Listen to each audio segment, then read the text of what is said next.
A'udhu billahi minash shaitanir rajim. Bismillah. Wassalamu alaikum les frères et sœurs. J'espère que vous allez bien. Donc aujourd'hui, on va étudier ce livre. Donc, les coranistes, réfutation d'une hérésie. Donc, vu que ce livre est une hérésie, d'accord. Donc, premièrement, moi je suis pas coraniste, que les choses soient claires. Maintenant, la sunna, moi j'y crois pas, loin de là. Donc, on va devoir répondre à ce livre, comme d'habitude. En vérité, ça va être par la grâce du Seigneur simple, puisque c'est pareil que celui-là ou celui-là. Donc en fait, quand vous en avez lu un, vous les avez tous lus. Ils n'ont jamais d'argument, d'accord? Donc c'est toujours les mêmes versets, etc. Donc pour ceux qui ont vu ces vidéos-là, désolé, ça va être plus ou moins la même chose. Et je vais devoir faire plein de précisions, comme d'habitude, puisque voilà, il nous force à les faire. Donc on va commencer, première page. Donc ça va pas être facile. 2 secondes. Donc regardez, première page, mettez sur pause.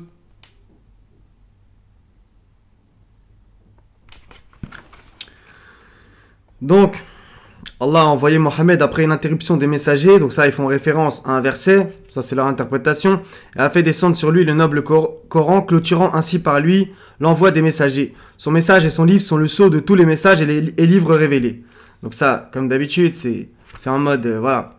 Après Mohammed, il n'y a plus rien. Plus de livres, plus de prophètes, plus d'envoyés, plus de messagers. D'accord? Donc, en vérité, là, ils disent pareil que dans certains versets.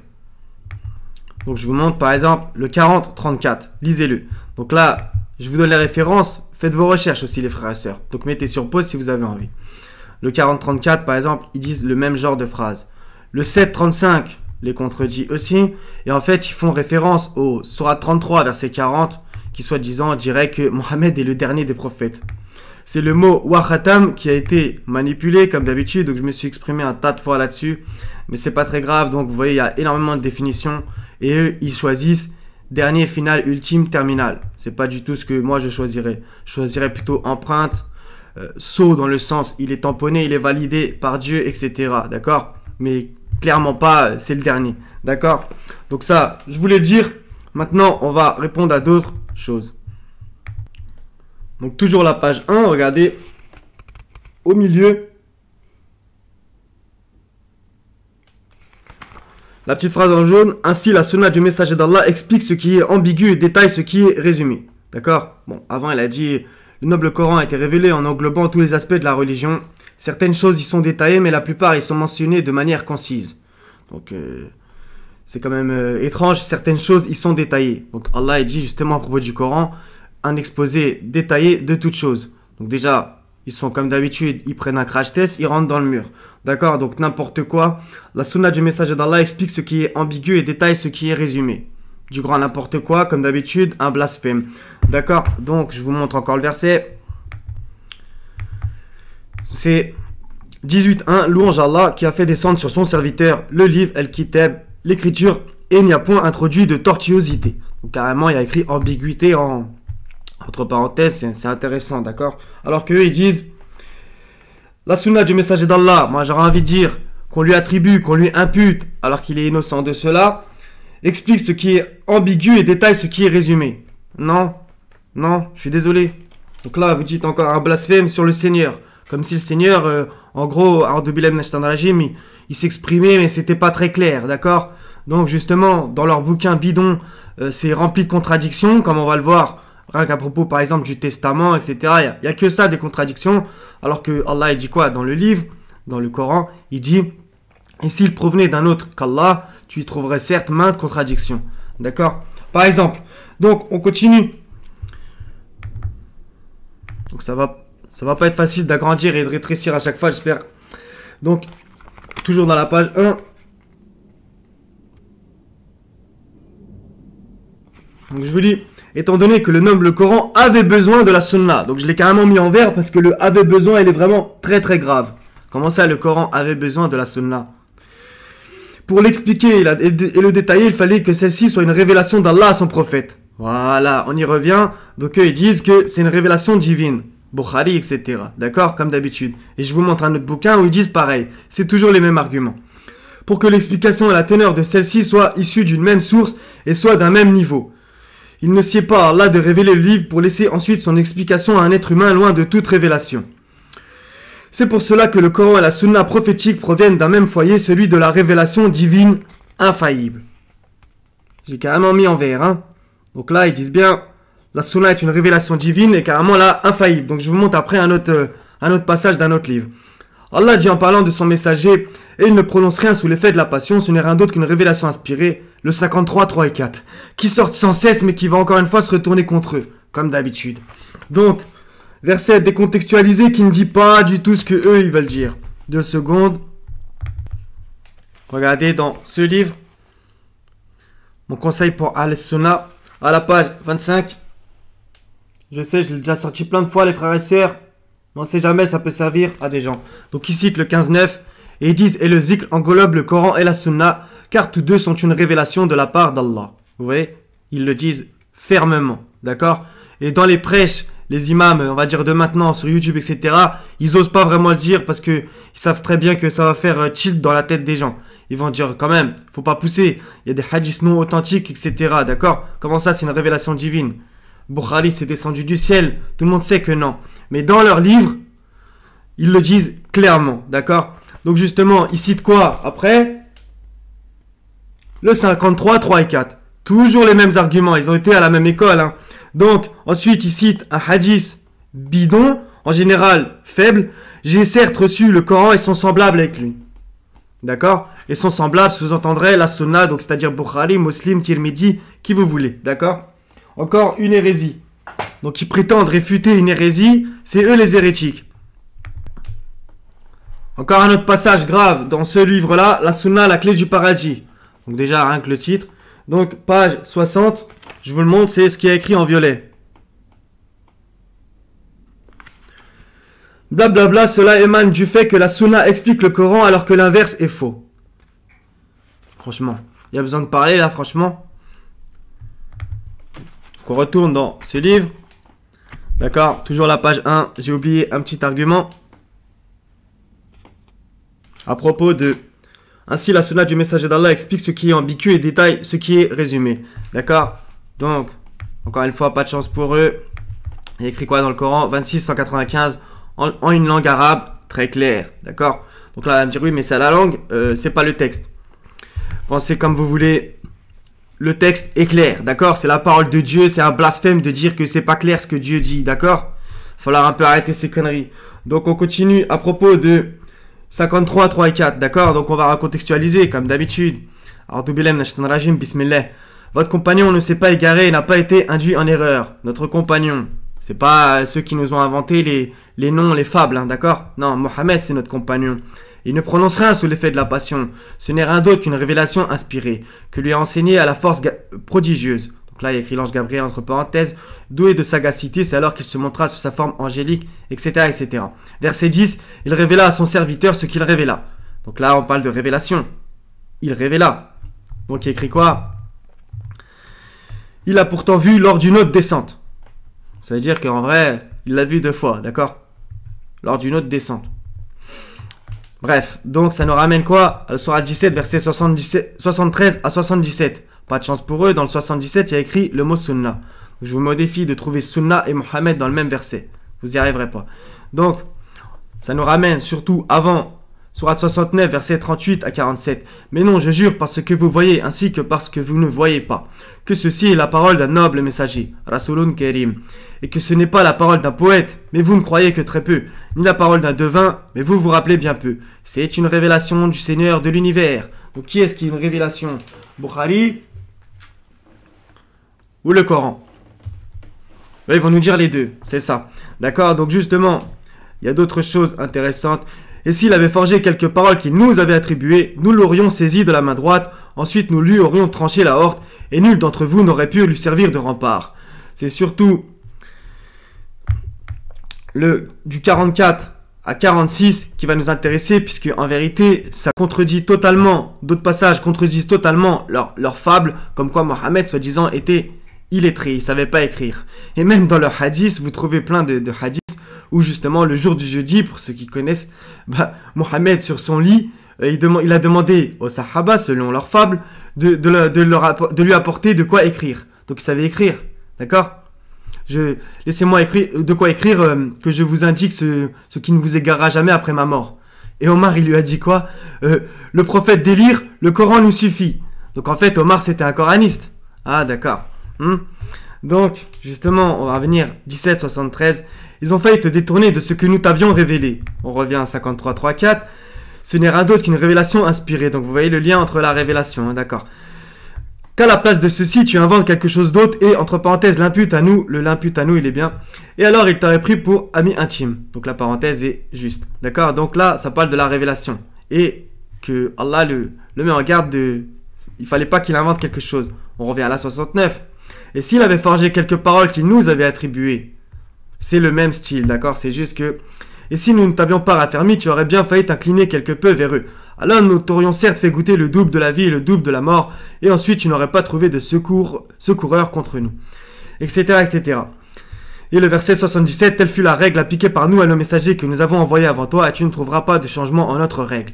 Le mot règle ici, c'est le mot sunna, d'accord? Donc eux, ils parlent de la sunna, blablabla, qu'on attribue à Mohammed, mais en vérité, ils suivent la sunnatu al-awwalin, la tradition des anciens. Sourate 15, verset 13, par exemple, etc. D'accord? Ou Sourate 18, verset 55.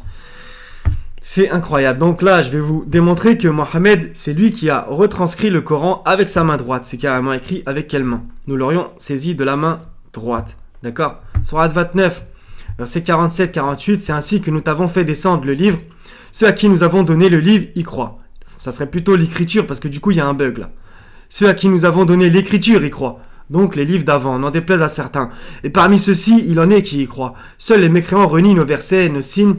Et avant cela, tu ne récitais aucun livre et tu n'en écrivais aucun de ta main droite. Sinon ceux qui nient la vérité auraient eu des doutes. D'accord? Donc Allah lui a fait descendre le kitab, l'écriture. Et avant cela, tu ne récitais aucun livre et tu n'en écrivais aucun de ta main droite. On retrouve... Pour eux, ça va être un hasard, la mention de main droite qu'on a vu dans la 69. Donc avant cela, donc avant que le livre descende sur Mohammed, il ne récitait aucun livre. Ça ne veut pas dire qu'il ne savait pas lire, premièrement, c'est juste qu'il récitait aucun livre. Et tu n'en écrivais aucun de ta main droite, ça ne veut pas dire qu'il ne savait pas écrire. Encore une fois, d'accord? C'est-à-dire qu'il n'en écrivait aucun. D'accord? Il n'est pas écrivain. Qu'on se comprenne, d'accord? Donc là, on va me ramener au 757, ceux qui suivent le prophète, le messager illettré. Non, ça veut pas dire ça. Bref, c'est pas grave. Ok? Donc Mohammed savait écrire et c'est lui qui a retranscrit le Coran. Nous l'aurions certes saisi, de la main droite, ensuite nous lui aurons tranché la horte. Ça veut dire quoi en vrai? C'est-à-dire que à Mohammed était dicté le livre et il écrivait de la droite. Aussi simple que ça. Et si il avait forgé quelques paroles qu'il nous avait attribuées, d'accord? Donc, il écrivait sous dictée, et si il avait rajouté quelque chose, nous l'aurions tranché, nous l'aurons saisi de la main droite, donc la main avec laquelle il écrivait, ensuite nous lui aurons tranché la horte. Donc, ok? Donc, c'était une mise en garde de la part du Seigneur. Et les gens savaient autour de lui qu'il écrivait le Coran, puisque regardez, 25.5, et il dit, ce sont des contes d'anciens qu'il se fait écrire. On les lui dicte matin et soir. D'accord? On les lui dicte. C'est-à-dire quoi ça? On les lui dicte. Il était sous dictée. D'accord, donc j'étais obligé de le dire tout ça. On passe à autre chose. Donc je vous les ai dit.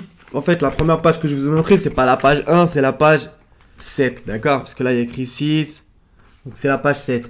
Qu'on se comprenne, c'est la première page où il y a quelque chose. Hein. Donc là, c'est la page 8. En vérité, c'est la page 2. Ok, je vous montre donc ce qui est en vert, en jaune et en violet va être intéressant. Donc blabla, le premier type de gens c'est bon en gros les mécréants. Le second type il s'agit des hypocrites qui affichent le contraire de ce qui est en eux. Ils portent le vêtement de l'islam en feignant le protéger, le prêcher et œuvrer à la cohésion de la communauté alors qu'ils font tout pour réaliser leur pernicieux objectif comme l'anéantissement de l'islam en jetant le doute sur les sources de la révélation et particulièrement sous la sunna. Donc là ils ont essayé de prouver dans la première page que la sunna est une révélation divine. Ils ont pris le mur. Donc cette phrase en jaune elle ne tient pas la route, d'accord? Elle ne tient pas la route. Et la phrase en vert, bah déjà, ils vous traitent d'hypocrites si vous suivez le Coran et donc pas leur sunna qu'ils attribuent à Mohammed. Et il y a écrit quoi? Zarma, en gros, c'est nous qui suivons le Coran qui, en plus, avons fait la division. C'est quand même du foutage de gueule. C'est eux qui se sont divisés en je sais pas combien de sectes, sunnites, chiites, etc. Et moi, je suis pas coraniste, puisqu'il y a aussi des gens qui se revendiquent coranistes, qui sont sectaires, d'accord? Moi, je ne veux pas qu'on me mette cette étiquette, d'accord? Qu'on se comprenne. Donc, blablabla, prétendant qu'elle ne fait pas partie de l'islam, donc la sunna du messager d'Allah qui lui attribue, qu'elle n'a aucun lien avec la législation islamique et que le Coran est seule source de loi. Donc là encore, une hérésie, on dirait qu'ils lisent jamais le livre, ou alors qu'ils ont un hijab devant les yeux. 17, 45, 46. D'accord? Donc on y va à propos de la seule source de loi ou pas. C'est dans la sourate 42, verset 21. Ou bien aurait-il des associés qui auraient établi pour eux des lois religieuses qu'Allah n'a jamais permises. Des lois religieuses qu'Allah n'a jamais permises. C'est Allah qui donne les lois. D'accord? Or, si l'arrêt décisif n'avait pas été prononcé, il aurait été tranché entre eux. Les injustes auront certes un châtiment douloureux, etc. Il y en a plein qui vont dans ce sens, comme on l'a vu dans la sourate 17. Telle fut la règle, la loi, des fois ça peut être traduit, le mot sunna, etc. appliqué par nous à nos messagers, etc. D'accord, donc on continue à propos de leur allégation mensongère manipulatoire. Donc regardez le mensonge évident. En effet, ils aiment se nommer les coranistes, s'affiliant ainsi injustement de manière mensongère au Coran, le livre d'Allah. Ils ont choisi cette appellation pour faire croire aux gens qui s'attachent au livre d'Allah. Ça, c'est un gros mensonge et une calomnie, puisque c'est les gens qui vous appellent coranistes. Parlez avec un mec dans la rue, vous lui dites, vous suivez pas la sunna, ils vont dire, ah, t'es coraniste? Ah, les coranions? Ah, blablabla. D'accord? C'est eux qui vous appellent des coranistes. Donc, il y a des gens aussi, ça, je suis obligé de le dire, par essayer d'être honnête intellectuellement, il y a des gens qui s'appellent de eux-mêmes les coranistes. Et ça, je trouve que c'est n'importe quoi. Allah a dit dans le Coran, les al-mu'minoun, les croyants, mu'minin, etc. Muslimoun, muslimin, les soumis, etc. D'accord? Il n'y a pas de notion d'être coraniste. Ça n'existe pas, ça. Et des fois, ça, je vais le dire, ça va pas plaire. Il y en a qui vont se barrer maintenant. C'est pas très grave. Il y en a, c'est des adorateurs du livre aussi. D'accord? Voilà. Ça, je suis obligé de le dire. Donc, on passe à la page 9. Donc ça va être un hadith. Donc ils essaient de prouver leur fable hadithique par des hadiths. Incroyable.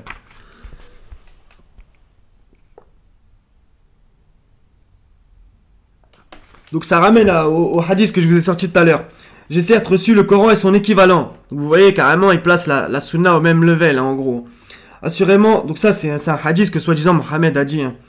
Assurément, un homme vivant dans l'opulence ne va pas tarder à dire tout en étant allongé sur son divan. Donc en gros, ils vous font passer pour des bourgeois qui êtes sur un divan. Conformez-vous à ce Coran. Ce que vous y trouverez de licite, rendez-le donc licite. Et ce que vous trouverez d'illicite, rendez-le donc illicite. Bah, j'ai envie de vous dire, c'est ce qu'Allah dit. Bref. Certes, ce que le messager d'Allah a interdit, comme ce qu'Allah a interdit. Donc là, ça vous ramène à deux versets particulièrement, qu'ils segmentent. Prenez ce que le messager vous donne et ce qu'il vous interdit, abstenez-vous-en. 59.7. Qui prennent ça quand le verset fait ça. D'accord? On va y revenir après. Et ça ramène aussi à un autre verset qu'ils vont citer parce que, soi-disant, ça les arrange, mais encore une fois, c'est pas bon. Ce qu'Allah et son messager ont interdit. On va y revenir après. D'accord? Parce qu'ils ont l'impression que dans ce verset, ça veut dire que Mohammed était un législateur. D'accord? Donc, on va y revenir après. Donc on va revenir sur la petite phrase qu'ils ont citée, licite, illicite, etc. Bah justement, c'est écrit dans le Coran, d'accord? Mais maintenant, on va juste revenir sur le petit segment. J'ai certes reçu le Coran et son équivalent, etc. D'accord? Donc là, on est dans Bukhari, jusqu'à preuve du contraire. C'est pas un livre chiite ou un livre sunnite. D'accord? Donc le tome numéro 4, hadith numéro 5022. Ça va pas leur plaire. Hein. Donc 5022.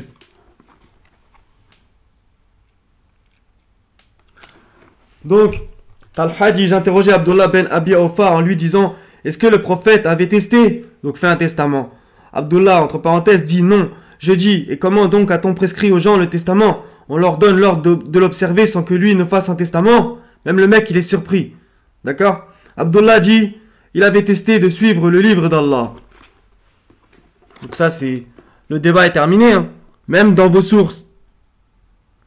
C'est dans Bukhari. Et vos délires de... regardez, là, il y a écrit la source en bas. À propos du hadith que je viens de vous citer. J'ai certes reçu le Coran et son équivalent, etc. Il y a la source en bas. Donc c'est dans Abu Daoud. Et jusqu'à preuve du contraire, et ça même un sunnite honnête, il pourra pas nier ce fait, Abu Daoud, c'est considéré comme moins fort que Bukhari ou Muslim. Muslim qui est un petit peu en dessous de Bukhari, on va dire, entre guillemets. D'accord? Abu Daoud, c'est moins fort. D'accord? Et là, ces escrocs, vous voyez bien, ils ne mettent pas la chaîne de transmission, ils ne disent pas si le hadith est faible, authentique, etc. D'accord? Parce que souvent, ce genre de hadiths sont des hadiths faibles, etc. qui ne les arrangent pas. D'accord? Donc, on va revenir sur licite, illicite. Bah, pas de chance pour eux, c'est dans le Coran. C'est exactement ce qu'ils font. 116. Et ne dites pas conformément au mensonge proféré par vos langues, ceci est illicite, et cela est illicite, pour forger le mensonge contre Allah. Certes, ceux qui forgent le mensonge contre Allah ne réussiront pas. Qu'est-ce qu'ils vous disent, eux, dans les hadiths? La femme, elle n'a pas le droit de s'épiler les sourcils. La musique est illicite, est interdite, et ceci, cela. C'est eux qui inventent des lois religieuses qu'Allah n'a jamais permises. D'accord? Ils inventent des lois religieuses. Ils ont pratiquement tout interdit. Le dessin, la musique, le truc, le ça. Si ton pantalon il va par terre, tout ce qui touche par terre va en enfer, etc. D'accord? Vous connaissez forcément ce genre de truc. Voilà. Si tu as une représentation figurée dans ta maison, les anges n'entrent pas dans ta baraque. C'est bizarre, dans le livre il y a écrit que les anges ils sont toujours là et ils notent ce qu'on fait. Donc quoi qu'il arrive, peu importe où t'es, t'as des anges à côté de toi qui notent ce que tu fais. Bref, il y en a marre de leurs fables. Donc on passe à la page numéro 10. Ouais, aussi c'est les numéros 10 des hadiths, hein, vraiment les meneurs de jeu. Donc, là encore une fois, ça va pas les arranger. Hein. Les traditionnistes analysent la sunna comme étant ce qui touche au messager d'Allah, en sa qualité d'imam et de guide. Encore une fois, ils vont prendre le mur. De prophète et messager, ça c'est vrai, celui dont notre Seigneur nous a informé qu'il était notre modèle et notre exemple à suivre. Donc là, pour ceux qui connaissent le livre, ils savent très bien où ces gens-là veulent en venir en disant ça. Ils vous ramènent au 33-21. En effet, vous avez dans le messager d'Allah un excellent exemple, un excellent modèle, etc. etc. D'accord? Et ça ramène aussi dans la Surah 3, dit, donc c'est Mohammed qui devait dire, si vous aimez Allah, suivez-moi, etc. Allah vous pardonnera vos péchés, etc. D'accord? Suivez-moi. Maintenant, on va voir si Mohammed suivait quelqu'un. Et si, comme eux ils disent, je l'ai mis en vert, c'était un imam et un guide. Donc, il y a par exemple un verset dans le Coran, il n'y a aucun problème, hein, il faut les citer tous, où Allah dit à Mohammed, et tu guides certes vers un droit chemin. Tu guides. Est-ce que ça veut dire qu'il est un guide? On peut s'entendre, d'accord, il guide, d'accord, mais est-ce qu'il y a la notion de, en sa qualité d'imam?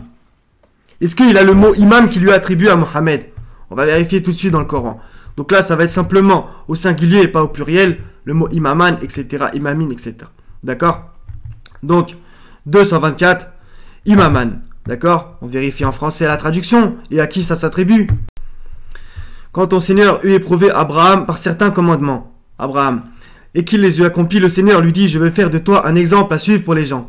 Non, non, non, non, non, il n'y a pas écrit exemple, on y revient. Un imam. Un imam. Et écrit l'ilness pour les gens. Donc après, ça va nous ramener justement à ce que Abraham était musulman, il était soumis. Mais oui, ils vous disent que l'islam, plus ou moins, en tout cas, vu ce qu'ils sous-entendent tout le temps, que l'islam est arrivé avec Mohammed. Ok? Donc je vais faire de toi un imam à suivre pour les gens. Un imam. On vérifie toutes les autres occurrences, vérifiez-le si vous voulez. Kitabu Musa imaman. Le livre de Moussa est un imam. D'accord? Est un guide. N'en déplaise à certains, encore une fois. Vérifiez toutes les autres occurrences, hein, d'accord? Vous allez voir que jamais il y a le mot imam et Mohammed. D'accord? Et là aussi, Kitabu Musa imaman. Le livre de Moïse est un imam. Wa rahmatan. Une miséricorde. C'est incroyable. Donc, justement, ça va nous ramener à... Nous suivons celui-là, là. Donc le 130, qui donc aura la version la religion d'Abraham, sinon celui qui sème son âme dans la sottise. En vérité, c'est là. T'es toujours obligé de vérifier, c'est incroyable. 2 secondes. Donc c'est bien qui donc aura la version la voix d'Abraham. Regardez, verset 130, Milad Ibrahim. Ok, d'accord. Donc le verset 135 va nous montrer, donc on l'a vu dans le 124 que Abraham était un imam. Jusqu'à preuve du contraire, bah, c'est pas moi qui le dis, hein. Moi je ne rabaisse pas Mohammed, mais je veux pas l'élever alors qu'Allah ne dit pas certaines choses. Il n'y a pas écrit, comme eux ils disent, qu'il était imam. Dans le livre, dans le Coran, il n'y a pas écrit qu'il était imam. D'accord? C'est Abraham l'imam. Et justement, c'est dans le 2, 124, comme je vous l'ai montré. Voilà, donc, un imam à suivre pour les gens. Il y a écrit à suivre. Donc si Abraham était l'imam, on descend un peu. C'est au verset 135. Donc je vous le montre en arabe. Bal milata Ibrahim Hanifan. D'accord? Donc le 135, ils ont dit, soyez juifs ou chrétiens, vous serez donc sur la bonne voie. Dit, Mohammed devait dire, non, mais nous suivons la voie d'Abraham, le modèle même de la droiture qui ne fut point parmi les associateurs. Donc si on reprend tout le contexte du 124 au 135, on voit que Abraham est un imam, et ensuite que Mohammed dit, non, mais nous suivons la voie d'Abraham. Donc Mohammed suivait Abraham. D'accord? Donc ne leur en déplaise. Mohammed n'est pas un imam, ce n'est pas de ma faute, c'est Allah qui le dit. Donc on se tait. Quand Allah parle, on se tait. Donc eux, ils disent c'est un imam. C'est faux. D'accord? Encore une fois.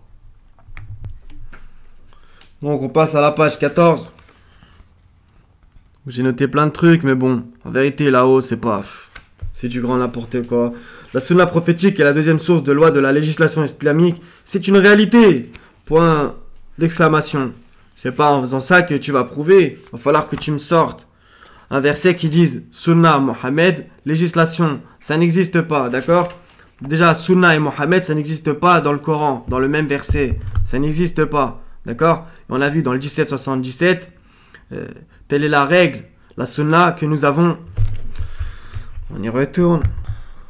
Désolé, je suis obligé de jongler avec fermer et ouvrir le truc. Telle est la règle, la sunna appliquée par nous à nos messagers que nous avons envoyés avant toi. Tu ne trouveras pas de changement en notre règle, notre sunna, que nous avons appliquée à nos messagers avant toi. Donc ils avaient tous la même sunna. Donc maintenant prouvez-moi que Abraham qui est venu avant Mohammed suivait la sunna de Mohammed. Vous savez très bien que c'est impossible. Bref, on revient justement à un de leur dire encore une fois, vers la fin de la page. Le second type de révélation est la sunna prophétique. Avec ses différentes subdivisions qui sont les paroles, les actes et les approbations implicites du prophète. Par exemple, dans Bukhari, Muslim, etc., ça dit comment faire ses besoins, etc. Et ça dit carrément comment Mohammed faisait ses besoins. Donc maintenant, un envoyé, il a envoyé à son peuple pour montrer à son peuple comment faire ses besoins. Vous n'avez pas honte un peu ? Et maintenant, j'ai envie de vous le balancer celui-là aussi. Donc, le hadith de Aïcha, mariée à 6 ans et consommer le mariage à 9 ans. Donc ça aussi, c'est normal ça. D'accord. Elle fait partie de la révélation d'Allah, son messager, et ce point fait l'unanimité des musulmans. De nombreux versets en apportent la preuve. Donc, comme d'habitude, ils se gargarisent de l'unanimité, je sais pas quoi. Déjà, moi, franchement, j'ai rarement entendu des gens lambda dire que la sunna est une révélation. Jamais. Ça, c'est vos savants, c'est vous qui dites ça. Donc, là, ils vont citer des versets. Comme d'habitude. Bah, c'est étonnant. Ils recitent encore le 53, 3, 4. Vraiment, les arguments sont tellement faibles. C'est incroyable. Donc, ils recitent le 53, 3, 4. On l'a vu tout à l'heure, ça marche pas. Ils récitent le 3 à 164 avec, j'ai mis en vert, la sagesse. Donc, on connaît très bien leur façon de faire. Ils disent que la sagesse dans les versets, ça veut dire la sunna. Bah, on va vérifier. Donc, on tape le mot sagesse. Donc, le 2, 151 pourrait coller s'il y avait que ce genre de verset. D'accord? Qui vous récite nos versets, vous purifie, vous enseigne le livre, l'écriture et la sagesse et vous enseigne ce que vous ne saviez pas. D'accord? S'il y avait que ça, on pourrait s'arrêter là. D'accord? Maintenant, ils n'ont pas de chance. 2, 251. Et David tua Goliath et Allah lui donna la royauté et la sagesse. Donc jusqu'à preuve du contraire, David est arrivé avant Mohammed.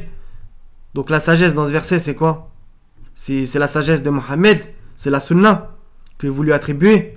Vous savez très bien que non. 2, 269, encore pire. Il donne la sagesse à qui il veut. Et celui à qui la sagesse est donnée, vraiment, c'est un bien immense qui lui est donné. Mais les doués d'intelligence seulement s'en souviennent. Donc là, ça voudrait dire la sunna qui est donné à qui Allah veut. N'importe quoi. 3,81. Chaque fois que je vous accorderai un livre et de la sagesse à propos de l'engagement des prophètes. Donc maintenant, tous les prophètes, ils suivaient la sunna de Mohammed. Ben oui, c'est ça, bien entendu. Donc, 4,54. Or, nous avons donné à la famille d'Abraham le livre et la sagesse. Donc, Abraham aussi suivait la sunna de Mohammed, selon vous.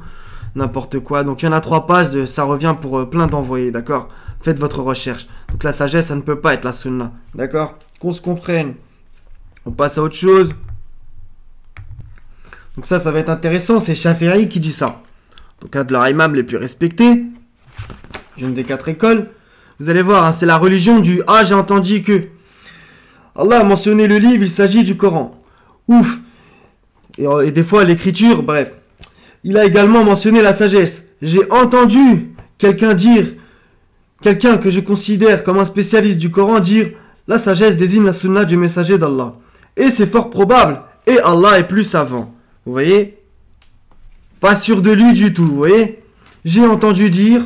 Et Allah est le plus savant. En général, quand les musulmans disent « Et Allah est le plus savant », c'est qu'ils sont pas du tout sûrs de ce qu'ils pensent. Donc de toute façon, quoi qu'il arrive, qu'on s'entende, je vais avec ces personnes, Allah sera toujours plus savant. Allahu a'lam, d'accord? Il le dit dans le Coran, d'accord? Allah sera toujours mieux, puisqu'il sait tout, d'accord? Mais cette façon de dire Allahu a'lam, des fois c'est pour dire en gros, je donne mon avis mais je suis pas du tout sûr. Bah en vrai, dis rien alors. Donc, 69, 44, 47... Pardonnez-moi. Donc c'est quand même incroyable. Donc en faisant la vidéo, bah, vous avez vu, je l'ai fait chronologiquement. Et finalement ils sortent le 69, 44, 47 qui va contre leur dire mais à 100%. Et s'il avait forgé quelques paroles qu'il nous avait attribuées, nous l'aurions saisi de la main droite. Ensuite nous lui aurions tranché la horte. Et nul d'entre vous n'aurait pu lui servir de rempart. Donc ça ils disent, voici les versets manifestes indiquant que la sunna est une révélation émanant d'Allah et que le prophète ne s'exprime dans le cadre de la législation que par révélation divine. Je vous ai montré avant que rien du tout. Ça veut pas du tout dire ça le 69, 44, 47. Pas du tout. Ça veut simplement dire que c'est lui qui mettait le Coran à l'écrit. C'est incroyable. Vraiment ils prennent les choses à l'envers mais d'une force. Donc... Franchement, en plus, vous me coûtez vraiment cher en marque-page. Hein. Donc, 4,65. Encore un verset décontextualisé. Donc, Allah en fait un signe 2 fois. Donc, à propos de obéir au prophète. Ça, encore une fois, il y a écrit obéir au prophète. Regardez. Je l'avais même pas vu.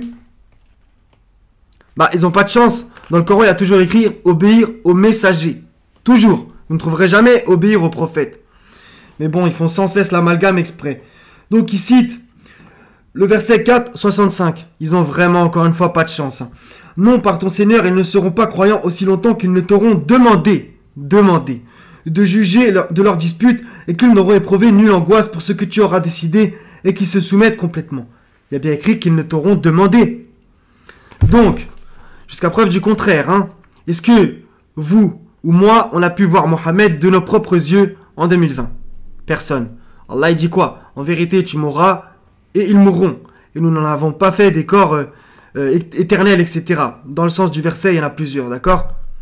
Nous n'avons attribué l'immortalité à nul homme avant toi, etc. Est-ce que si toi tu meurs, eux seront-ils éternels, etc. Il n'y a que Allah qui est éternel, d'accord? Donc Mohammed, ne leur en déplaise, il est mort, d'accord? Il va vraiment falloir qu'ils le digèrent, ça aussi. Ils ne l'ont pas digéré. Et ils veulent justement le faire revivre par... Bukhari, etc. Ils veulent le faire revivre.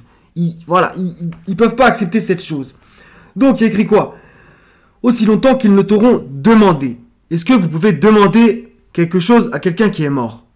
Bah, j'ai envie de vous dire, si vous demandez quelque chose à quelqu'un qui est mort, ça veut dire que vous lui parlez ou que vous l'invoquez. Quoi qu'il arrive, c'est mauvais. Vous tombez dans l'association et vous invoquez les morts. Et c'est étonnant, c'est exactement ce qu'ils font. Ya Rasulullah, etc. Assalamu alayka ayyuhan nabi. Que la paix soit sur toi, ô prophète. C'est ce qu'ils disent dans leur prière. Donc ils lui parlent. D'accord? Et après ils vont clasher les chrétiens.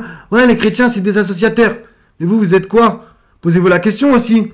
Vous parlez à Mohammed dans votre prière. Donc, aussi longtemps qu'ils ne t'auront demandé. Donc ça veut dire c'est quand il était vivant. C'est évident. Donc, on va au 4,65. Et pas de chance pour eux, quand on recontextualise, on comprend la chose. Donc, 2 secondes.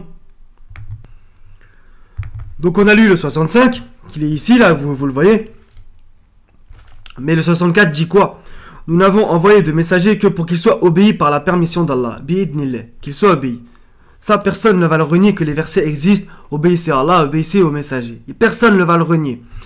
Si, lorsqu'ils ont fait du tort à leur propre personne, écoutez bien, ils venaient à toi en implorant le pardon d'Allah, et si le messager demandait le pardon pour eux, ils trouveraient certes Allah très accueillant au repentir, miséricordieux.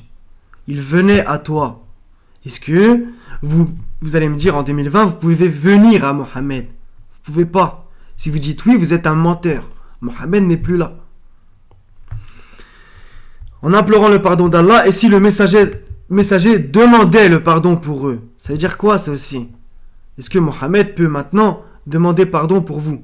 Ça voudrait dire qu'il est vivant encore sur terre, d'accord? Jusqu'à preuve du contraire, il est mort, il n'est plus avec nous, d'accord? Donc ça, ce sont des versets qui sont temporels, ne leur en déplaise. Ils ne sont plus applicables. Si on parle de Mohammed, qu'on se comprenne, s'il y a d'autres messagers, il n'y a pas de problème. Si là on parle dans ces versets, si vous les attribuez uniquement à Mohammed, c'est fini. Ce sont des versets temporels pour les contemporains de la révélation, d'accord, qui entouraient Mohammed, d'accord? Et là, je vous montre plein d'autres versets. Je vais vous montrer plein d'autres versets qui sont temporels aussi. Donc là, ils vont citer le 59.7. Je vous trouve la page. C'est à la page 60. Ah là là.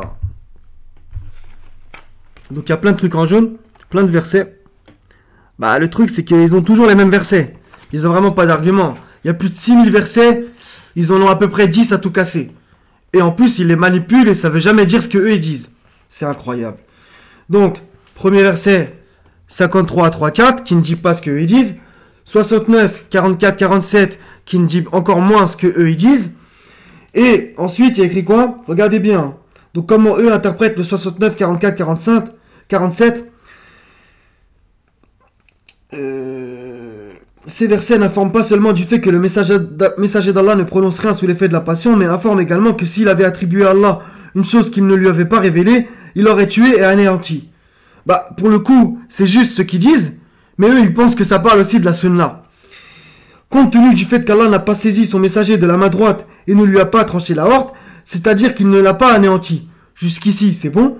Cela indique que le messager d'Allah n'a prononcé que ce qu'Allah lui révéla. Là, c'est faux. Là, il y a écrit, il n'a prononcé. Non, il n'y a pas écrit, c'est pas quelque chose de prononcé. Dans le 53, 3 et 4, oui, il ne prononce rien sous l'effet de la passion. Mais ça veut simplement dire qu'il parlait avec le livre, tout simplement. Mais dans le Sourate 69, il y a écrit quoi? S'il avait forgé quelques paroles qu'il nous avait attribuées, nous l'aurions saisi de la main droite. Ça parle de l'écriture. Ça parle de l'écriture. Donc, à propos de l'anéantissement, là, ils font un mix des deux versets parce qu'ils savent que ça va pas le faire. Regardez. Compte tenu du fait qu'Allah n'a pas saisi son messager de la main droite et ne lui a pas tranché la horte, donc là, tu ne peux plus parler du 53, du passage de la sourate 53. Là, tu vas direct au 69. Ça ne colle plus, là, ton explication. Le premier paragraphe, oui, tu peux parler de la 53.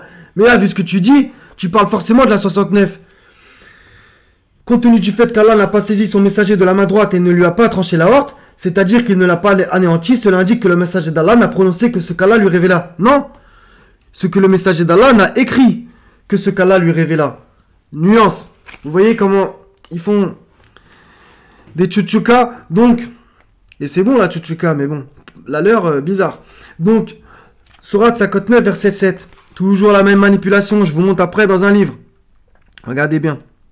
Prenez ce que les messagers vous donnent et ce qu'ils vous interdisent, abstenez-vous-en. Donc si le verset était uniquement comme ça, on pourrait s'entendre. Mais pas de chance pour eux, encore une fois. Donc vous voyez, hein, c'est la même école. Hein. Vraiment, c'est toujours pareil. La Sunna, la clé du paradis, page 30. En vert, il y a écrit quoi? Prenez ce que le messager vous donne et ce qu'il vous interdit, abstenez-vous-en. Ces gros manipulateurs, menteurs, vraiment, vous me faites vomir. À chaque fois, ils font la même chose. Donc vous voyez, hein, les chiens ne font pas des chats. Ou alors des chats étranges. D'accord? Donc ils prennent toujours un segment du 59.7. Toujours. Parce que en le lisant en entier, des fois même ils connaissent carrément le Coran par cœur, ils savent pertinemment que ce verset, quand on le prend en entier, parle du butin. Donc ils sont contraints dans leur fable pour essayer de légitimer la sunna qu'on attribue à Mohammed. En vérité, c'est du bourharisme. Ben, ils sont contraints, voilà, par passion, de segmenter ce verset. Donc on y va entier. c'est vraiment scandaleux. Et ceux qui dénaturent le sens de nos versets ne nous échappent pas. Ceux qui ont fait du Coran des fractions diverses. Regardez, donc là je vous montre 59,7, vous voyez là-haut. Hein. Regardez ce qu'ils ont pris du verset. Regardez ce qu'ils ont pris du verset. Ça. Bah ouais, mais pas de chance. Déjà dès le verset 6, le butin provenant de leurs biens, etc. Verset 7, le butin provenant des habitants des cités, qu'Allah a accordé sans combat à son messager, appartient à Allah, aux messagers, aux proches parents, aux orphelins, aux pauvres et aux voyageurs en détresse, afin que cela ne circule pas parmi les seuls riches d'entre vous. Donc là, quand on contextualise, ça parle bien du butin. Prenez ce que le messager vous donne, et ce qu'il vous interdit, abstenez-vous-en, et craignez Allah, car Allah est dur en punition. Ça parle du butin. Donc, prenez ce que le messager vous donne en butin, et ce qu'il vous interdit, abstenez-vous-en. En butin, c'est forcé, c'est évident. Donc vous voyez, eux ils font passer le 59,7 comme prenez ce que le messager vous donne dans la sunna et ce qu'il vous interdit dans la sunna, abstenez-vous-en. Non, non, non, non, non, non, non. Le verset ne dit pas ça, bande de manipulateurs. Donc là on va passer à propos de l'obéissance. C'est sans cesse la même démonstration. Donc juste 2 secondes, je vous montre. Comme ça vous l'aurez en exemple. La sourate 49 montre qu'il y a des versets temporels. Donc j'ai oublié de le dire tout à l'heure en faisant la démonstration à propos du 4. 64, 65 qui montrent que c'est des versets temporels. Dans la 49, il y a plein d'exemples. Ceux qui t'appellent à haute voix de derrière les appartements, la plupart d'entre eux ne raisonnent pas. Donc là, ça parle bien de n'élevez pas vos voix au-dessus de la voix du prophète. Donc ça parle clairement de Mohammed. Qui peut aller devant l'appartement du prophète en 2020? Si tu me dis oui, t'es un menteur. Et s'ils patientaient jusqu'à ce que tu sortes, à eux, ce serait mieux pour eux. Allah, cependant, est pardonneur et miséricordieux. Donc tu peux aller devant l'appart du prophète et carrément patienter jusqu'à ce qu'il sorte. Espèce de menteur. Donc il y a des versets temporels dans le Coran, ne t'en déplaise. Ça ne veut pas dire qu'ils servent à rien. Alors il y a forcément, comment dire, des bonnes choses à retenir de ça. D'accord? Ça, il n'y a aucun problème. Qu'on se comprenne. Les versets sont là, on les veut encore dans le livre. D'accord? C'est pas on va les retirer du livre. Ils existent. Maintenant, dire que ces versets s'applique en tout temps, c'est totalement faux. Il y a aussi par exemple le verset à propos de la cuisson justement dans la maison du prophète. Vous savez très bien que celui-là aussi, voilà, c'est un verset temporel à l'époque des contemporains de la révélation, etc. D'accord? Il va vraiment falloir se le mettre dans le crâne. Hein. Mohammed, il n'est plus là. D'accord? Il est mort. Il va falloir l'accepter aussi ça. Et vous voulez justement, entre guillemets, le ressusciter par le biais de Bukhari. On a compris. Si ça, c'est pas une sorte d'idolâtrie. Donc, là, on va faire un petit quiz, entre guillemets, coranique. Donc, 26, 108, 110, 126, 131, 144, 150, 163, 179. Il y a bien la notion, craignez Allah, donc et obéissez-moi. C'est à propos du petit segment que Allah répète sans cesse. Obéissez à Allah et obéissez au messager. D'accord? Qu'eux, ils utilisent pour dire, le petit segment obéissez au messager, veut dire faut obéir à la sunna prétendue qu'on lui attribue, c'est-à-dire à Bukhari. Ben pourquoi Allah n'a pas dit obéissez à Bukhari pendant que vous y êtes? D'accord. Donc craignez Allah donc et obéissez-moi. 26, 108 par exemple. Et vous voyez que la phrase revient sans cesse. Donc pour ceux qui ne connaissent pas le Coran, ils pourraient se dire c'est attribué à Mohammed. Donc on va faire une petite recherche ensemble. Il y a bien la notion de obéissez-moi. D'accord? Donc on l'ouvre. Je suis pour vous un messager digne de confiance, craignez Allah donc et obéissez-moi. Là, vous ne savez pas à qui c'est attribué. Verset 106. Lorsque Noé et leur frère leur dit, ne craindrez-vous pas Allah? Donc c'est Noé qui leur dit, craignez Allah donc et obéissez-moi. C'est Noé. Je vous pose la question, je l'ai fait sans cesse cette démonstration. Est-ce que vous pouvez obéir à Noé en 2020? Si vous me dites oui, vous êtes un menteur. À la limite, bien entendu, on a la sourate Noé, verset 71, on peut l'appliquer, prêcher comme Noé, qu'on se comprenne, hein, c'est une façon de parler, mais lui obéir, on peut plus. Est-ce que tu peux aller devant Noé, lui demander quelque chose, ou alors qu'il te donne un ordre? Non. Et Allah dit quoi à propos de l'obéissance? C'est à lui, donc à Allah, que l'obéissance perpétuelle est due. Perpétuelle. D'accord? Et Allah dit obéissez à Allah, obéissez au messager, jamais au prophète. Et là il y a écrit quoi? Craignez Allah donc et obéissez-moi. Et il y a écrit quoi avant? Je suis pour vous un messager digne de confiance. Il n'y a pas écrit la notion de prophète. Parce que le messager vient avec un message. Et le message que Mohammed nous a ramené par la grâce d'Allah, c'est le Coran. D'accord? Donc c'est évident. Donc dans toute la sourate 26, regardez, versets 110, 126, 131, 144, 150, 163, 179. Regardez, ça parle de Noé, Houd, De mémoire, Salir. De mémoire, Lot, il y a aussi Shuaib, voilà. Donc tous ces messagers-là, ils disaient la même phrase. Je suis pour vous un messager digne de confiance. Craignez Allah donc et obéissez-moi. Il fallait leur obéir quand vous étiez des contemporains à ces envoyés-là. D'accord? Aussi simple que ça. Donc voilà. Le livre, il est terminé. Par la grâce du Seigneur, 45 minutes. Je sais que c'est un peu long, les frères et sœurs. Mais peut-être ça vous donnera des éléments de réponse si vous n'en aviez pas à certaines choses. Quand des fois, ils vous sortent ce genre d'arguments. Vous voyez qu'ils en ont très très peu. Hein. Donc là, j'ai plusieurs livres qui soi-disant essayent de défendre la sunna. Donc la sunna, la clé du paradis. Mon conseil pour le sunna. Donc les trois, par la grâce du Seigneur, j'espère les avoir réfutés au mieux. Et ce livre-là, donc les Coranistes, réfutation d'une hérésie. Si vous avez regardé ces trois vidéos, vous avez vu que c'est toujours les mêmes arguments. 53, 3, 4, 59, 7. Obéissez à Allah, obéissez aux messagers, etc., etc. Toujours les mêmes arguments, la sagesse, etc. Qui décontextualisent, qui ne prennent pas l'ensemble des versets, etc., etc. Qui disent que Mohammed est un imam, c'est jamais écrit dans le livre. Jamais. C'est Abraham l'imam. 224. Ne leur en déplaise. C'est la religion, la voie d'Abraham. D'accord? Sourate 22, verset 78. La religion de notre père, Abraham, qui nous a nommés musulmans. D'accord? Qu'est-ce que vous voulez que je vous dise de plus? Donc ils pensent réfuter une hérésie, c'est les plus gros hérétiques. Voilà les frères et sœurs, donc ça sera tout. Donc soyez bénis.